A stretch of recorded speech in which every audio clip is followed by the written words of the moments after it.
말씀 보겠습니다. 말씀은 디도서 2장입니다. 2장 1절부터 마지막까지 말씀. 2장 1절부터 15절 말씀까지 함께 하나님의 말씀을 받겠습니다. 같이 읽습니다.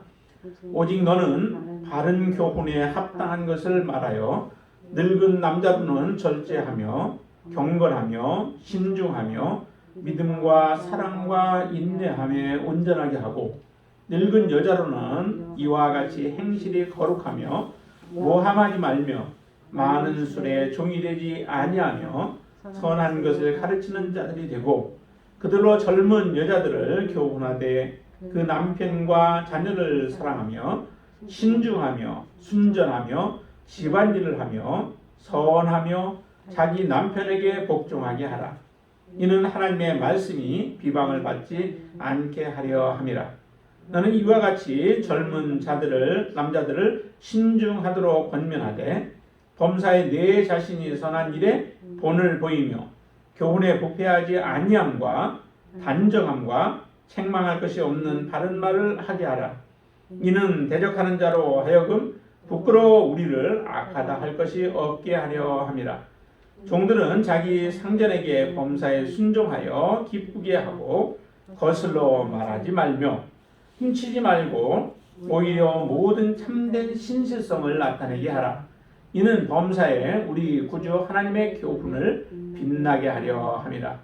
모든 사람에게 구원을 주시는 하나님의 은혜가 나타나 우리를 양육하시되 경건하지 않은 것과 이 세상 정욕을 다 버리고 신중함과 의로움과 경건함으로 이 세상에 살고 복스러운 소망과 우리의 크신 하나님 구주 예수 그리스도의 영광이 나타나심을 기다리게 하셨으니 그가 우리를 대신하여 자신을 주심은 모든 불법에서 우리를 속량하시고 우리를 깨끗하게 하사 선한 일을 열심히 하는 자기 백성이 되게 하려 하심이라. 아멘.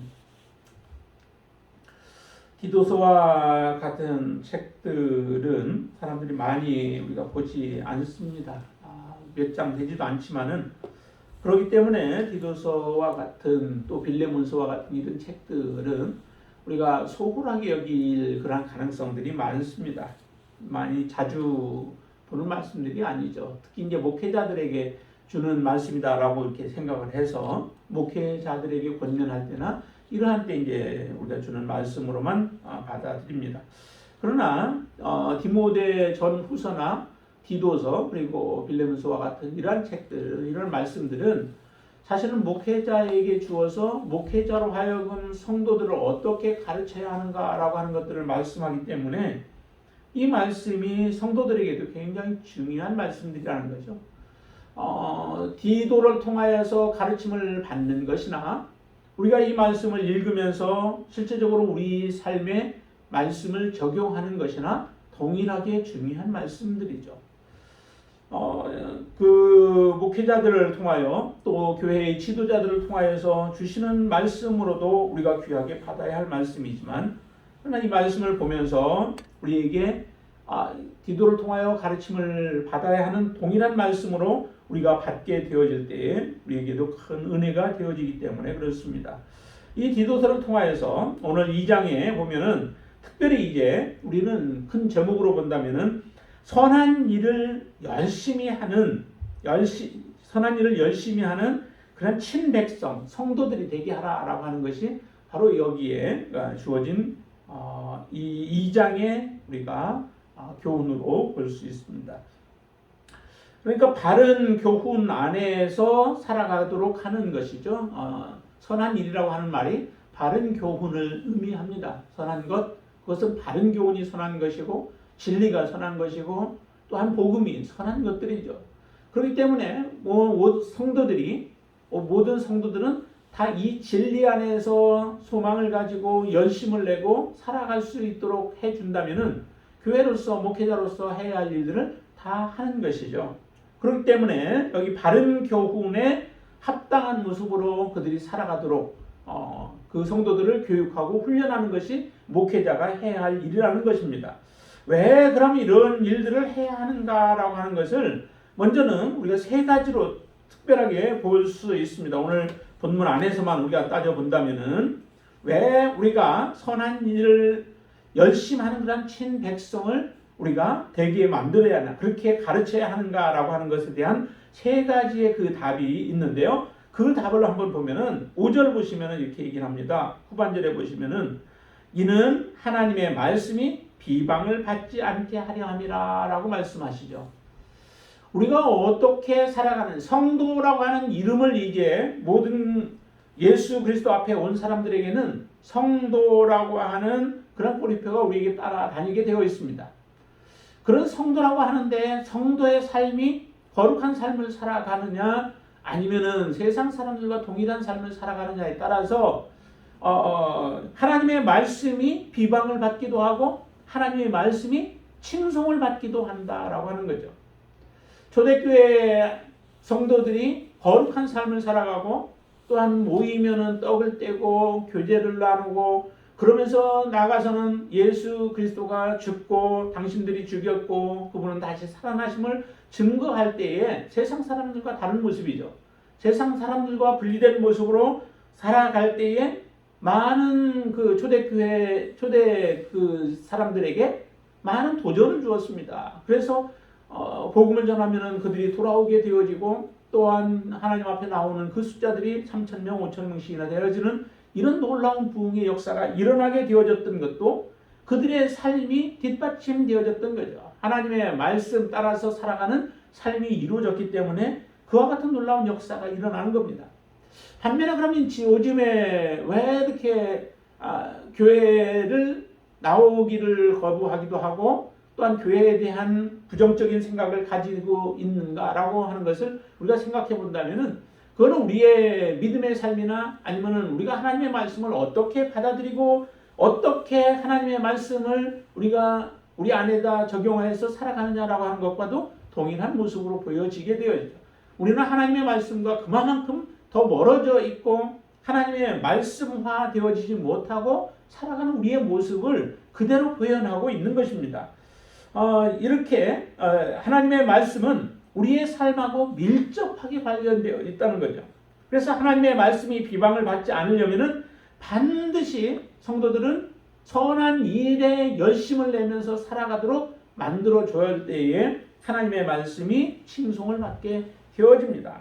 이것이 바로 첫 번째 우리가 그 성도들을 하나님의 선한 일을 하는 데에 열심을 내도록 가르쳐야 하는 그러한 친백성을 만드는 그러한 이유 중에 하나입니다. 그리고 두 번째 그 내용을 보면은 8절을 한번 보시죠. 8절을 보시면 이렇게 얘기합니다. 책망할 것이 없는 바른 말을 하게 하라. 이는 대적하는 자로 하여금 부끄러워 우리를 악하다 할 것이 없게 하려 함이라 라고 말씀하시죠. 대적하는 자들이 있다는 거죠. 그 대적하는 자들을 부끄럽게 하는 것은 성도가 정말 참된 성도다운 성도가 되어졌을 때 그들을 부끄럽게 한다는 것입니다. 우리가 진정한 성도로서의 삶을 살아가지 못하면은 세상 사람들로 하여금 그들을 부끄럽게 할 수 없다는 거죠. 왜 그 믿는 사람들은 어려운 환경 속에서도 저처럼 저렇게 담대한 믿음으로 살아가고 있는가라고 하는 것들을 볼 때에 자기들을 부끄럽게 생각하게 되어진다는 것입니다. 우리와 세상 사람들이 구별되어지지 못하고 동일한 생각을 가지고 동일한 사상을 가지고 동일한 목적을 가지고 동일하게 이 땅에서 살아가려고 한다면은 우리는 대적자들의 비난거리가 되어지고 그들이 결코 부끄러워하지 않을 겁니다. 우리와 자기들이 동일한 것을 바라보면서 오히려 그들은 쾌재를 부르게 되어지죠. 우리가 세상 사람들을 부끄럽게 하는 그 비결은 하나님의 말씀대로 바르게 서는 것입니다. 하나님의 말씀대로 우리가 올바로 살아가는 거예요. 하나님의 말씀을 우리의 삶에 그대로 적용하여 믿음으로 살아가는 삶입니다. 고난 속에서도 기뻐하고 또 환난 속에서도 오직 소망을 가지고 믿음으로 살아가는 그 삶을 살아갈 때에 세상 사람들이 도전을 받게 되어진다는 겁니다. 그래서 대적하는 자들이 부끄러워서 우리를 악하다고 할 수 없는 거죠. 실제적으로 우리를 악하게 대할 수는 있어요. 그렇지만 그들의 마음 깊은 곳에서는 우리는 악한 자가 아니라 진정 하나님의 자녀라고 우리를 인정하게 되어진다는 거죠. 술자리에 사회생활을 하다 보면은 술자리를 이렇게 할 경우들도 생기잖아요. 그러나 그런 때 술을 권하면은 받으면은 좋아하지만은 그러나 실제적으로 뒤돌아서서는 그 사람들이 오히려 우리 그리스도인들을 유혹하게 되어질 거예요. 우리와 다를 바가 하나도 없고 똑같이 우리와 같은 사람들이다라고 그들은 그렇게 비난하고 조롱하게 되어진다라고 하는 겁니다. 그렇기 때문에 반드시 우리는 대적하는 자들로 하여금 부끄럽게 하기 위해서는 성도들을 하나님의 친백성 우리는 삼아야만 합니다. 또 친백성으로 그렇게 가르쳐야만 한다는 거죠. 여러분들은 정말 하나님 앞에서 나는 하나님의 친백성이라고 여러분들은 그렇게 인정하고 계신가요? 나는 하나님 앞에 구별된 모습으로 살아가고 있나요? 여러분들의 삶이 이처럼 구별된 모습으로 살아가면서 하나님의 자녀로서 온전한 자녀로서 이 땅에서 살아가고 있다면은 여러분들은 지금 하나님의 영광을 드러내는 삶이 되어질 줄로 믿습니다. 그리고 또 하나 세 번째 우리가 보아야 할 그 이유가 있는데 그것은 10절 말씀입니다. 우리 10절을 같이 한번 읽겠습니다. 훔치지 말고 오히려 모든 참된 신실성을 나타내게 하라. 이는 범사에 우리 구주 하나님의 교훈을 빛나게 하려 함이라 라고 얘기합니다.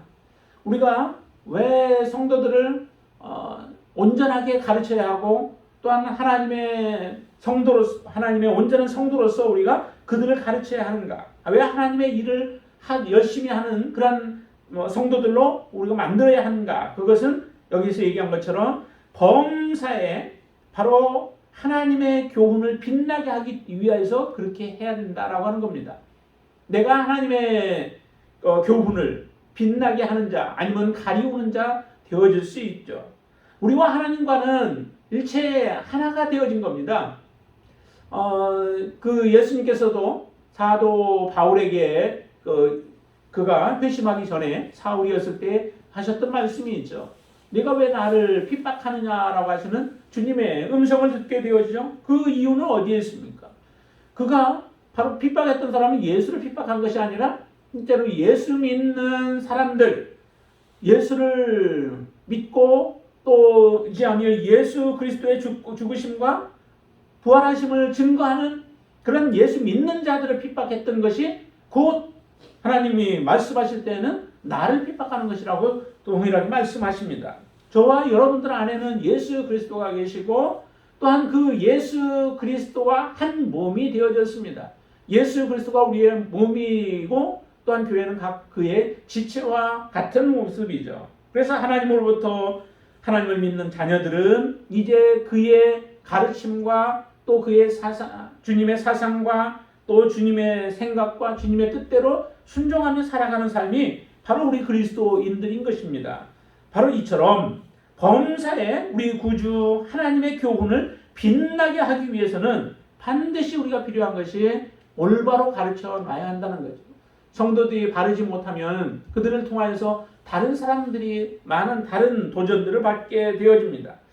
특별히 다윗의 경우를 봐도요. 다윗이 밧세바를 범하여서 결국 하나님 앞에 이제 그 심판을 받게 되어질 때에 그때도 하시는 이야기가 바로 사단이 회방할 거리를 만들어 버렸다라고 말씀합니다. 사단은 언제든지 우리를 참소하려고 하죠. 예수 그리스도를 믿고 하나님의 자녀가 되어진 하나님의 자녀들을 어떻게 해서든 참소하려고 합니다. 지금 우리가 살아가면서 하나님 앞에 범죄하는 경우들도 마찬가지이지만 이전에 우리가 행했던 일들, 예수 믿기 전에 행했던 일들조차도 가지고 와서 우리를 참소하려고 하는 것이 사단이 행하고자 하는 것입니다. 그렇다면은 이처럼 사단이 우리를 참소하려고 할 때에 우리가 담대하게 맞서기 위해서는 우리는 거룩한 모습으로 하나님 앞에 서는 방법밖에 없습니다. 하나님의 말씀 안에 거하고 하나님의 뜻대로 순종하고 살아가는 삶이 되어졌을 때 사단은 더 이상 참소거리를 찾을 수 없으며 우리는 하나님 앞에 담대한 모습으로 서게 되어질 줄로 믿습니다. 그런 삶이 곧 바로 범사에 하나님의 교훈을 빛나게 하는 삶이라고 하는 것입니다.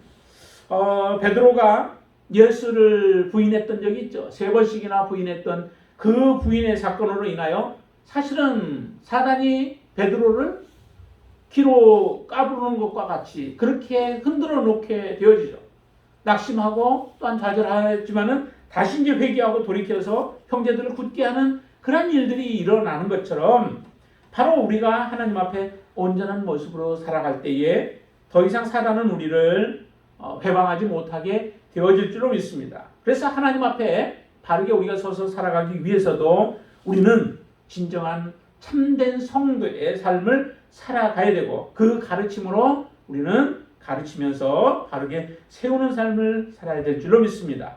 여러분들의 삶 속에서는 바로 범사야 예수 그리스도의 그 교훈, 복음을 빛나게 하는 삶을 살아가고 계십니까? 그렇게 살아가는 여러분들의 삶이 되어지기를 주님의 이름으로 축원을 드립니다. 그러면 이제 왜 3가지의 그 내용들을 우리가 보았는데요. 그러면 어떻게 그럼 성도들을 바르게 세울 것인가? 참된 성도로 우리가 세울 것인가? 라고 하는 것을 여기에 보면은 5가지의 모습으로 우리에게 보여줍니다. 그 모습 가운데서는 특별히 남녀의 구별과 그 다음에 노소, 나이가 드신 분과 젊은 사람들의 구분, 그리고 주종의 관계를 들어서 우리에게 말씀해 줍니다. 이 말씀을 우리가 잘 우리의 삶에 적용하여 살아가게 되어진다면 우리는 하나님의 뜻을 좀 더 온전한 모습으로 지켜가며 또한 하나님의 영광을 드러내게 되어질 줄로 믿습니다. 그 모습을 한번 보시죠. 자, 1절에 한번 보시면 이렇게 얘기합니다. 오직 너는 바른 교훈에 합당한 것을 말하라 라고 얘기를 하죠. 다시 말하면 바른 교훈으로 가르치라 라고 하는 겁니다. 바른 교훈으로 가르쳐서 나이 드신 분들 또한 나이 든 어르신 남자나 여자 아니면은 또 젊은 남자나 젊은 여자들 아니면 종들에 대한 부분들을 이렇게 바른 교훈 안에 그들의 있도록 하기 위하여 가르치라 라고 하는 말씀이죠. 자, 그러면 어떻게 가르쳐야 하는가? 첫 번째는 늙은 남자들에 대한 부분들입니다. 나이가 드신 분들 남자 중에 그들은 어떻게 해야 되는가? 거기 이렇게 나오죠. 같이 한번 읽을까요? 2절. 늙은 남자로는 절제하며 경건하며 신중하며 믿음과 사랑과 인내함에 온전하게 하고 이렇게 말씀하시죠. 남자들은 절제를 하라라고 하는 거죠. 절제는 믿음과 관계가 돼 있어요. 믿음이 있을 때 우리는 절제의 삶을 살아가게 되죠. 중독이라든지 또 아니면 우리가 뭔가에 빠져서 이렇게 살아갈 때에 정말 온전한 믿음이 우리에게 있으면은 그것을 끊어버릴 수 있게 되어지죠. 예수 그리스도를 생각하고 우리의 마지막을 생각하고 이 땅에서 지금 그러면 우리가 어떻게 살아야 하는가라고 하는 것들을 믿음으로 우리가 바라보게 되어지면 우리의 삶이 절제가 이루어지죠. 방종할 수 없습니다. 이런 삶을 늙은 남자들로 살게 하라라고 하는 거죠. 그리고 경건한 삶. 경건한 삶은 사랑과도 관계 있죠. 사랑하는 것이 곧 경건의 모습이기도 해요. 그래서 경건한 삶을 살아가는 것, 그리고 신중하게 살아가는 것, 신중하게 무엇을 하고 하지 말아야 할 것인가라고 하는 것들 결정하고 그 일을 행하는 데 있어서도 우리가 소망을 가지고 인내하면서 살아가게 되어질 때에 이런 삶을 살아가게 되어집니다. 그래서 바로 절제, 경건, 신중, 믿음, 사랑, 인내함의 온전한 모습으로 설 수 있도록 남자 어르신들을 그렇게 우리가 교육한다면, 바른 교훈으로 가르쳐 준다면 이분들은 하나님 앞에서 참된 성도로서의 그 삶을 살아가게 되어집니다. 그리고 이제 두 번째는 보면은 늙은 여자에 대한 부분들을 말씀하죠. 늙은 여자들 3절을 말씀 한번 보죠. 3절 말씀. 늙은 여자로는 이와 같이 행실이 거룩하며 모함하지 말며 많은 술의 종이 되지 아니하며 선한 것을 가르치는 자들이 되라 라고 말씀합니다. 행실이 거룩해야 된다. 여자들의 경우 특별히 늙은 여자들의 경우 행실이 거룩하도록 가르쳐야 하고요. 그 다음에 다른 사람들을 말하면서 여자들이 이제 말을 많이 하잖아요. 그러다 보면은 모함하게 되어지는 경우들이 많은데요. 모함하지 않도록 하라라고 말씀합니다. 또 많은 술의 종이 되지 말라는 거죠. 특별히 젊은 여자들에 대해서는 술에 대한 부분을 얘기하지 않는데 나이가 드신 여자분들에 대해서는 술에 대해서도 얘기를 해요. 다시 말하면은 늙은 여자들이 삶을 살아오는 동안에 많은 스트레스들이 좀 많이 있지 않았는가 하는 생각이 듭니다. 그러다 보니까 그것을 어떻게 해서든 해소하기 위한 목적에서 술을 하게 되어지는데 그 술에 취하고 술에 종이 되지 않도록 위하여서 말씀하시는 거죠. 그러니까 그들의 삶의 모습을 나름대로 이제 알고 또 그들이 바르게 신앙생활을 할 수 있도록 하기 위해서 이처럼 권면하고 그리고 선한 것을 가르치는 자들이 되라라고 얘기합니다. 디모데전서 2장에 보면은 2장 12절에 보면 거기서는 여자들은 오히려 사람들 앞에서 가르치는 일들을 하지 못하도록 그렇게 했습니다. 남자들의 남편들에게 복종하고 다른 사람들을 가르치지 말라라고 이렇게 얘기했는데 여기서는 보니까 또 선한 것을 가르치는 자들이 되라고 얘기를 하죠. 나이가 드신 분들이 해야 할 일들이 있는데 그 중에 하나가 뭐냐면은 그게 이제 4절 말씀에서 젊은 여자들에 대한 교육 그것을 지금 나이 드신 여자분들에게 그것을 지금 요청하는 겁니다. 이런 모습을 보면은 사실 요즘에 세대별로 교육을 하고 세대별로 교제를 하고 하는 이런 모습들을 보는데요. 이게 다 좋은 것이 아니라는 거죠. 나이가 들어서 같이 교제하면 서로 공통 분모가 있고 또 공감되는 부분들이 있어서 또 깊은 나눌 수 있는 부분들이 있기도 하지만은 그러나 반면에 또 단점들도 있다는 거죠. 젊은 사람들과의 세대가 단절되어지는 이런 부분들이 있고 젊은 사람들이 어른들을 통해서 배워야 하고 가르침을 받아야 하는 부분이 있어서 자연스럽게 그것이 가르쳐져야 하는데 이런 좋은 가르침을 받을 수 없는 그런 단점들도 있다는 거죠.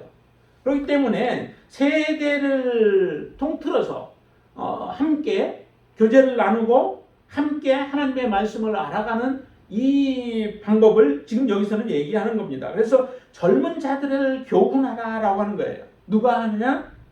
늙은 여자들, 나이가 드신 분들이 그 지혜로 살아오면서 그 경험들을 통하여 그들을 가르쳐서 바르게 세우라고 하는 것이죠. 그래서 세 번째는 이제 젊은 여자들이에요. 젊은 여자들은 어떻게 해야 하는가라고 하는 것이 4절부터 나오죠. 한번 보시죠. 4절과 5절을 한번 같이 읽습니다. 그들로 젊은 여자들을 교훈하되 그 남편과 자녀를 사랑하며 신중하며 순전하며 집안일을 하며 선하며 자기 남편에게 복종하게 하라라고 가르칩니다. 이런 것들이 지금 다 이게 온전한 성도가 되어지는 참된 성도가 되어지고 하나님의 나라에 바르게 세워지는 그런 비결들이에요. 근데 사람들은 이 모습을 보면서도 그렇게 이 말씀에 대해서 인정하지 않고 동의하지 아니하는 사람들이 많을 거예요. 젊은 여자들 남편과 자녀를 사랑하는 거 그거는 당연히 하겠지만은 그러나 신중하며 순전하며 집안일을 하며 그래서 집안일에 대해서는 지금 거룩하지 않은 것처럼 생각하는 사람들이 많이 있잖아요. 그러나 여기는 집안일을 잘 하는 것도 지금 하나님의 성도로서 마땅히 해야 할 일이라는 거죠. 거기에다가 남편에게 복종하는 것이죠. 남편에게 복종하여서 하나님이 세우신 그 권위 앞에 바르게 서는 거예요. 하나님은 질서의 하나님이시라고 말씀하십니다. 혼란케 하고 무질서의 하나님이 아니시는 거죠. 그래서 질서 가운데서 평화를 유지하는 것이 하나님이 원하시는 것이고 또한 하나님도 친히 그렇게 하시죠. 하나님과 예수 그리스도 그리고 성령님이 온전한 하나님이시지만은 그 가운데서도 질서가 있으시죠.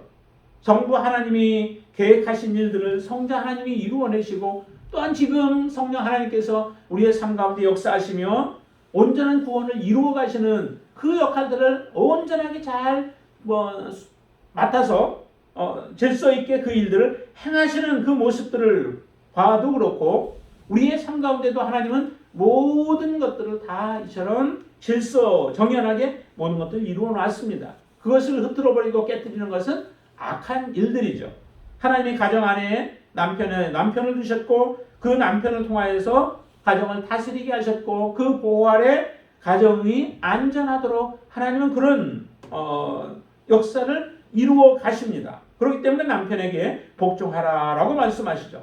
거기에다가 선한 일을 선하라고 하는 거죠. 선하며 자기 남편에게 복종하게 하는 것. 이것이 바로 젊은 여자들을 바르게 하나님 앞에 순종하게 하고 또 하나님을 섬기게 하는 그런 비결이라고 하는 것을 말씀합니다. 여러분들의 삶은 어떠십니까? 정말 여러분들의 삶, 하나님이 내게 주신 공간, 그 공간 안에서 내게 맡겨진 사명을 충성스럽게 감당하면 돼요. 지금 여기에 보면은 남녀와 노소와 그 다음에 주종 다 있죠. 어떻게 보면 불평등한 관계들이라고 사람들은 얘기해요. 오늘날 평등도 많이 얘기를 하죠. 남녀평등, 남녀평등 해가지고 모든 것을 평등하게 만들어 버리려고 하지만은 그게 하나님이 이 땅에 창조하신 목적이 아니고 하나님이 이끌어 가시는 그런 통치력의 방법이 아닌 것이죠. 그런데 또 사람들은 그것이 좋다라고 생각을 하고 모든 것들을 평등한 것을 요구하지만은 하나님은 이렇게 구분을 해 놓았습니다. 그 구분하신 대로 우리가 순종하고 그 구분하신 대로 하나님의 말씀대로 따라가는 것이 그게 바로 진정한 선이고 그게 바로 올바른 것이죠. 바른 교훈 안에서 우리가 살아가는 것들이라고 하는 것을 우리가 꼭 기억하시기를 바랍니다. 자, 그리고 또 하나 이제 보면은 이제 네 번째 보면은 젊은 남자에 대한 부분이죠. 6절 말씀부터 한번 보시죠. 6절과 7절 먼저 보실까요? 같이 한번 읽습니다. 너는 이와 같이 젊은 남자들을 신중하도록 권면하되 범사에 내 자신이 선한 일에 본을 보이며 교훈에 부패하지 아니함과 단정함과 책망할 것이 없는 바른 말을 하게 하라라고 해서 젊은 남자들에 대해서 이렇게 가르치도록 지금 권면하고 있습니다. 신중해야 되죠. 항상 그리스도인들은 그렇습니다. 세상 사람들은 생각 없이 행한다 할지라도 그리스도인들은 무엇 하나 할지라도 그게 하나님이 기뻐하시는 것인가? 하나님이 원하시는 것인가? 하나님이 보실 때 어떻게 생각하실까라고 하는 것들을 항상 생각해야 되죠. 무엇을 하나를 사도 이게 내 마음대로 그냥 내 거니까 내 마음대로 하는 것이 아니라 하나님의 입장에서 생각해 보면서 우리가 결정하고 또한 선택하고 움직이는 것이 그게 바로 지혜인 거예요. 하나님은 우리에게 그렇게 요구하십니다. 젊은 남자들 신중하도록 권면하되 그 다음에 7절에 보면 범사에 내 자신이 선한 일에 본을 보이라 라고 하는 거죠. 선한 일에 본을 보이는 삶, 그 삶이 하나님이 원하시는 삶입니다. 선한 일을 본을 보일 때에 그 본을 보고서 따라가게 되어지죠. 특별히 디도에게 말씀합니다.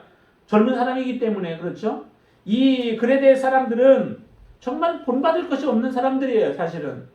그렇기 때문에 모든 것 하나서부터 10까지 다 본을 보이고 제대로 해줘야만 따라오게 되어지죠. 짐승들도 그래요. 새끼를 낳으면 새끼를 그냥 내방쳐 두지 않습니다. 그러면 어떻게 살아갈지는 모른다는 거죠. 그 부모가 엄마가 또 하나님과 아빠가 그 하는 일들을 하나씩 보고 따라하면서 그러면서 자기의 먹이를 찾아내는 거예요. 돼지 같으면은 땅을 파면서 그곳에서 찾아내기도 하고 하는 것을 하나씩 다 배워서 그 잘 배웠을 때에 홀로 서기를 잘 할 수 있게 되어지는 것과 마찬가지입니다. 여기도 보니까 젊은 남자들에게 말하는데 범사에 내 자신이 선한 일에 본을 보이라 라고 말씀합니다. 그래서 본을 보이고 교훈에 부패하지 아니해야 된다는 거죠. 하나님의 말씀 앞에서 그들은 바르게 서야 되죠. 흔들림이 없는 모습으로 살아가게 될 때 주변에 있는 사람들이 바른 믿음을 가지게 되어집니다. 그래서 이런 부패하지 아니함과 그 다음에 단정함, 책망할 것이 없는 바른 말, 이 바른 말이라고 하는 것은 또 복된 말씀, 하나님의 말씀들이죠. 책망할 것이 없는 하나님의 말씀을 바르게 전하게 되어지면 이로 인하여서 다른 사람들에게 비방도 받지 아니하고 또 우리를 악하다고도 하지 아니하고 하나님의 그 교훈은 더욱더 빛나게 되어지는 그런 역사가 일어나게 되어집니다. 또 이제 다섯 번째는 종들이에요. 세상에 이제 주종 관계가 항상 사회생활 하다 보면 있잖아요. 그런 상태에서 내가 누군가의 밑에 있든지 아니면 내가 누군가의 위에 있든지 둘 중에 한 가지입니다. 자, 그런데 여기서는 종들에 대한 부분들을 얘기해요. 종들은 9절 같이 한번 읽습니다. 종들은 자기 상전들에게 범사에 순종하여 기쁘게 하고 거슬러 말하지 말며 훔치지 말고 오히려 모든 참된 신실성을 나타내게 하라라고 말씀합니다. 이 종들에게 있어서는 정말 신실함이 가장 중요하죠.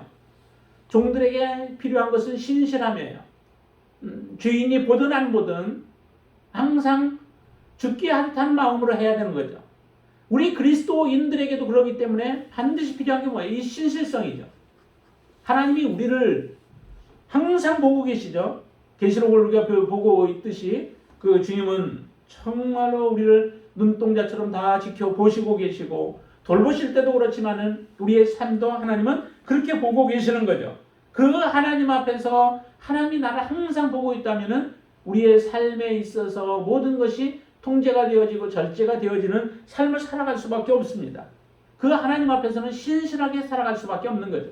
하나님을 보지 못하고 하나님을 인정하지 못하게 되어질 때 우리의 신실성은 깨어져 버립니다. 그래서 눈가림으로 하게 되어지죠. 그런 삶을 살지 말라는 거예요. 종들은 어떻게 하냐 보니까 상전들을 범사에 순종하라라고 하는 거죠. 하나님이 왜 상전들을 주셨을까요? 상전을 주신 이유는 하나님이 특별한 이유들이 있는 거죠. 우리는 그 하나님이 우리에게 누군가를 섬기게 해야 되고 그분의 다스림을 받게 된 그 상황들을 다 알지는 못해요. 그러나 하나님의 주권하에서 이루어지고 있고 하나님의 허락하심 속에서 이루어지고 있다면은 하나님은 반드시 하나님의 이유가 있습니다. 하나님의 목적이 있죠. 하나님이 우리에게 허락하신 이유가 있는 거예요. 그렇다면은 하나님을 믿고 하나님을 신뢰하는 하나님의 자녀들이라고 한다면 우리는 반드시 이렇게 살아가야 합니다. 범사에 순종하는 삶을 살아가야 되죠. 범사에 순종하게 되어질 때 순종하고 기쁘게 상전들을 하게 되어진다면 거슬러 말하는 말을 하지 않게 되어지죠. 내 생각대로 말하고 내 기분대로 말하는 그러한 삶을 우리는 포기하게 되어집니다. 왜요? 상전을 순종해야 되고 상전을 기쁘게 하기 위해서라면 우리가 거슬러 말하는 것들을 버려야 되죠. 그래서 거슬러 말하지 말고 또한 훔치는 것도 신실함이 아닌 거죠. 신실한 사람은 훔칠 수 없는 거예요. 주인이 보고 있는데 우리가 가져갈 수 있나요? 가져갈 수 없는 거죠. 그래서 훔치지 말고 오히려 참된 진실성을 나타내게 하는 것. 이것이 바로 그리스도인이라는 겁니다. 하나님의 자녀라는 거예요. 하나님의 자녀라고 하면서도 이런 것이 우리의 삶에 나타나지 않는다면은 우리는 지금 하나님의 자녀이기를 포기한 것이죠.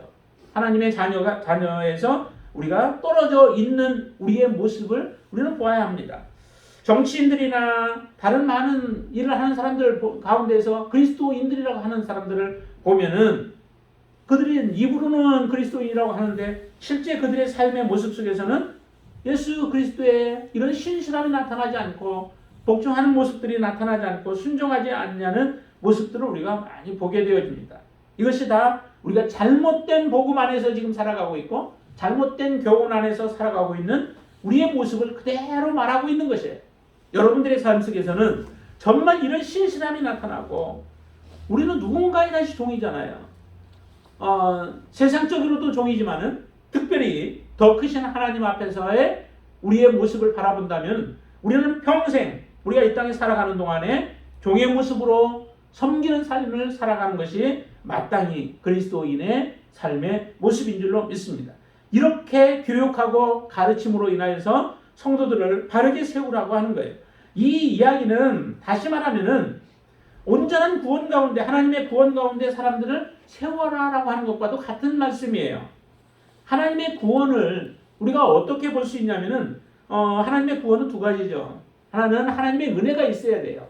온전한 구원을 우리가 이루려면 저와 여러분들이 지금 온전한 구원 가운데로 지금 나아가고 있는 것이죠. 그 온전한 구원을 우리의 삶에서 그대로 이루기 위해서는 두 가지가 반드시 필요한데 그게 뭐냐면 하나님의 은혜가 있어야 된다는 거죠. 다시 말하면 은혜는 무엇을 얘기하면 거듭남을 얘기해요.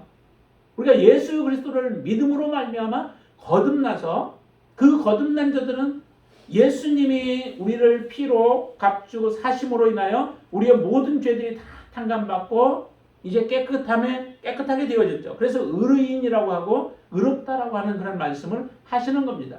이렇게 깨끗하게 하고 의롭게 해놓은 상태가 바로 우리들의 모습인 거죠. 자, 한번 저기 성경을 한번 보실까요? 14절 말씀 한번 보세요. 오늘 본문에도 우리가 나눴는데 14절 보세요. 같이 한번 읽습니다. 그가 우리를 대신하여 자신을 주심은 모든 불법에서 우리를 속량하시고 우리를 깨끗하게 하사. 그렇게 말씀하시죠. 예수 그리스도가 우리를 위하여서 어린 양으로서 십자가의 죽으심으로 말미암아 우리를 모든 불법에서 우리를 속량하셨다라고 말씀합니다. 그게 의롭게 되어진 거죠. 우리가 선하게 되어진 거예요. 거룩하게 되어진 거예요. 하나님의 사랑이 우리에게 부어진 바 되었다라고 이렇게 표현하는 것도 마찬가지예요. 예수 그리스도의 대속의 죽으심이 없으시면 우리는 이런 대속 받을 수도 없고 거룩하게 될 수도 없고 깨끗하게 될 수도 없고 하나님 앞에 설 수도 없습니다. 그러니까 반드시 예수 그리스도의 이 은혜가 필요한 거죠. 이것은 우리의 힘으로 되어지지 않습니다. 오직 하나님의 전적인 은혜로 말미암아 우리에게 그 구원을 허락해 주시는 것입니다. 이렇게 구원받는 또 거듭나는 그런 역사가 우리에게는 반드시 필요하고요. 이렇게 거듭난 사람이 그 다음에 그것으로 모든 것이 지금 그 시점으로 끝났느냐 하면 끝나지가 않았다라고 하는 거예요. 두 번째가 필요한 게 뭐냐면 하나님의 양육이에요. 하나님의 가르치심이에요. 이 가르치심이 지속적으로 계속되어지는 가운데서 그 하나님의 가르치심을 잘 우리가 수용하고 받아들여서 그 말씀대로 되어졌을 때 온전한 구원이 이루어지는 것이죠. 자, 그것을 보려면은 저기를 보시죠. 자, 11절에도 아까 보면은 모든 사람에게 구원을 주시는 하나님의 은혜가 나타나 이렇게 말씀하시죠. 모든 사람에게 구원을 주시는 하나님의 은혜. 이거는 하나님의 첫 번째에 해당되는 하나님의 은혜가 우리에게 나타나는 거예요. 그 은혜는 곧 예수 그리스도를 통하여 우리를 거룩하게 하고 대속하신 그 은혜, 이것을 말씀하는데요. 그 다음에 두 번째 이제 하나님의 가르치심은 이겁니다. 자, 12절 말씀 같이 한번 보시죠. 12절 이렇게 얘기하죠. 우리를 양육하시되 그러죠. 하나님은 우리를 양육하신다는 거예요. 근데 양육하는데 어떻게 하느냐면 첫 번째 양육의 첫 번째는 경건하지 않은 것, 그리고 이 세상 정욕을 다 버리게 하신다는 거예요. 우리가 이전에 처음에 예수 그리스도를 알기 전에 우리가 가졌던 욕심, 욕망들은 다 뭐예요? 세상적인 욕망이고 세상적인 욕심들이죠. 이것을 가지고 우리가 있었어요. 그러나 예수 그리스도를 만나고 예수 그리스도를 영접하는 순간 우리가 완전히 180도 바뀌어졌죠.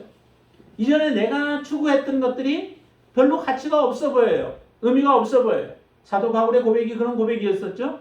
그 고백이듯이 이처럼 우리가 예수 그리스도를 만나게 되어지면 점점 세상에 대한 것들, 경건하지 아니한 것들에 대해서 우리가 미워하게 되어지고 그것으로부터 떠나게 되어지죠. 이것을 하나님이 우리에게 하게 하시는 거예요. 그런데 예수 그리스도로 말미암아 거듭은 났는데도 불구하고 나는 거룩하지 않은 경건하지 아니한 것들에 우리가 매여 살아가고 그리고 세상의 것들을 늘 좋아하면서 살아간다면은 그 사람은 온전한 구원이 이루어지지 못하는 겁니다. 자라갈 수가 없는 거예요. 새끼가 태어나도 자라가야 되죠. 처음 태어난 그 모습 그대로 있다면은 그건 얼마 가지 못하여서 결국 죽게 되어집니다. 우리 신앙 마찬가지입니다. 하나님 우리를 거룩히 하셨어도 그 거룩하게 하신 가운데서 이제 우리를 양육하시는 하나님의 손길에 우리를 맡겨서 하나님이 원하시는 대로 우리가 그렇게 빚어져야 되죠. 도공의 손에 있는 그 흙이 그의 손길에 따라서 움직여짐으로 아름다운 도자기를 빚어내듯이 우리가 그렇게 빚어져 가는 과정이 바로 이 양육의 과정들이에요. 그 첫 번째가 바로 이처럼 경건하지 않은 것과 이 세상 정욕들을 다 버리게 만드신다는 거예요. 여러분들은 얼마나 버리셨나요? 세상에 대해서 얼마나 버리셨나요? 우리가 마지막 하나님 앞에 서게 되어질 때 세상의 모든 것들을 내가 다 나에게 준다 해도 나는 그거 원치 않아요. 정말로 모든 명예, 모든 권력, 모든 물질 다 갖는다 할지라도, 다 준다 할지라도 하나님이 내게 마지막 섰을 때에 어느 것을 선택할 것이냐, 영생을 선택할 것이냐, 네가 이것을 선택할 것이냐라고 한다면 반드시 우리는 영생을 선택하는 선택을 하게 될 것이죠. 그러나 그렇게 하려면은 지금 이 땅에 살아가는 동안에 우리가 그런 고백을 하고 그런 삶을 살아가야만 된다는 거죠. 하나님은 우리를 경건하게 하시고 세상의 것들을 버리게 하신다는 겁니다. 그리고 두 번째, 우리가 또 양육을 받는데 그 양육함을 통하여서 어떤 것을 주냐면 그 다음에 이어서 나오는데, 신중함과, 아까 그 젊은 남자들이나 뭐 이런 사람들에게도 신중함 나오죠. 신중함과 또 의로움과 경건함으로 이 세상에 살게 하신다라고 하는 거죠. 실제적으로 하나님의 말씀을 따라서 이처럼 의롭게 살아가고 경건하게 사는 거죠. 신중하게 살아가는 실제적인 삶을 우리가 살아가게 하나님은 하시는 겁니다. 이 삶에 우리가 순종하고 이 삶에 복종하며 살아가야 되죠. 이스라엘 백성들이 가나안 땅에 들어갈 때도 하나님의 온전한 말씀에 거치지 아니하고 불순종하지 아니하고 그 말씀대로 순종하고 갈 때에 하나님이 약속한 가나안 땅을 얻게 되어지는 그러한 역사가 일어나게 되어집니다. 우리가 하나님 앞에 하나님이 주시는 영원한 그 축복을 누리기 위해서는 반드시 이 삶을 우리가 추구하고 살아가야 합니다. 신중함, 의로움, 경건함이 여러분들의 삶에 있으시길 바랍니다. 그리고 세 번째 하나 더 보신다면 13절입니다. 한번 보시죠. 복스러운 소망과 우리의 크신 하나님 구주 예수 그리스도의 영광이 나타나심을 기다리게 하셨으니, 그렇게 말씀하시죠. 복스러운 소망이 여러분들 안에 있습니까? 정말 하나님 앞에 어느 누구에게도 양보할 수 없는 그 복스러운 소망, 이것은 꼭 내가 갖기를 원하는 그런 복된 소망이 여러분들에게 있느냐는 겁니다. 복스러운 소망, 그것이 있어야 되고 예수 그리스도가 다시 오신다는 재림에 대한 기대가 있어야 되죠. 그것을 기다리는 마음이 있는 사람들만이 이 믿음으로 살아갈 수 있고 하나님의 온전한 성도로 살아가고 또 하나님의 친백성이라고 하는 그런 칭송을 듣는 하나님의 자녀가 되어질 줄로 믿습니다. 이렇게 성도들을 가르치라라고 하는 거예요. 저와 여러분들이 이와 같은 사람이 되어 있습니까? 이와 같은 사람이 되어야 그 사람이 하나님의 백성이라고 하는 것을 말씀하기 위해서 지금 디도에게 사도 바울은 지금 이 서신을 보내는 거예요. 반드시 성도들을 이와 같은 모습으로 양육하고 가르쳐서 그들을 하나님의 백성 만들어라 라고 하는 것입니다. 우리가 이 말씀과 같이 살아가고 있다면 우리도 하나님의 진정한 백성으로서 지금 살아가고 있고 이 삶을 살아왔다면 앞으로도 지속적으로 그와 같은 삶을 포기하지 않고 중간에 우리가 떠나지 않고 살아갈 수 있게 되길 바랍니다. 혹시라도 우리의 삶에 이것이 부족한 부분이 있다면 다시 한번 하나님의 말씀을 보며 우리의 삶에 하나님의 말씀으로 다시 복종케 해서 하나님의 뜻 가운데 온전하게 서는 저와 여러분들이 되시기를 주님의 이름으로 축원을 드립니다. 기도하겠습니다. 아버지 하나님, 우리가 이 땅에 믿음으로 살아간다 고백하고 그 이후에 참으로 오랜 시간들을 믿음으로 살아오지만 우리의 삶에 아직도 세상의 찌꺼기들이 붙어있고 세상의 것에 미련을 버리고 살아가는 경우가 많습니다. 하나님 도와주셔서 우리를 온전한 양육 가운데로 들어가게 하여 주시옵소서.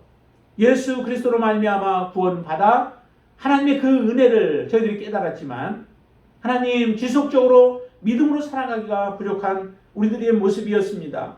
다시 한번 하나님께서 이제 더욱더 큰 은혜로 충만케 하여 주셔서 영원한 하나님의 나라를 소망하며 믿음으로 살아가게 하시고 우리가 거룩한 백성으로서 하나님 앞에 설 수 있도록 역사하여 주시옵소서.